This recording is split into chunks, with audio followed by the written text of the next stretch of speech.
ఆంధ్రామిక్స్.com మిమ్మల్ని స్వాగతిస్తున్నది. తన బరువైన అందాలతో తనకంటూ ఒక సెపరేట్ ఫ్యాన్ ఫాలోయింగ్ ఏర్పరచుకున్న నాటి నటి రాశి తర్వాత కాలంలో తన అందాల తాలూకు బరువులను పాపం విపరీతంగా పెంచేసుకుంది.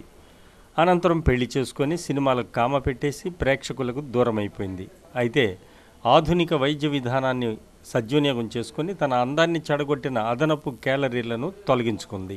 ఇప్పుడు తాజాగా బుల్లితెరపై అడుగుపెట్టి తన నూతన అందచందాలతో ప్రేక్షకులను బాగానే ఆకర్షిస్తోంది. సక్సెస్ రేంజ్ లైన్ను తాకేసరికి ఈ అమ్మడికి తన నటనతో మళ్ళీ టాలీవుడ్లో సెకండ్ ఇన్నింగ్స్ మొదలు పెట్టాలని ఆశపడుతుంది. దీంతో తనకొక ఛాన్స్ ఇవ్వమంటూ దర్శక నిర్మాతలకు ఆహ్వానం పంపిస్తోందట. అది కూడా ఒక ఐటెం సాంగ్ కావాలని కోరుతోందట. దీంతో తన అందచందాల వల్ల ఫిల్మ్ ఇండస్ట్రీకి దూరమైన తాను మళ్ళీ అదే ఫిగర్ పర్సనాలిటీతో అరంగేట్రం చేసి అదరగొట్టేయాలని తెగ ఉబలాట పడిపోతోంది. మరి ఈ అందాల రాశికి అవకాశం ఎవరిస్తారో వేచి చూడాలి.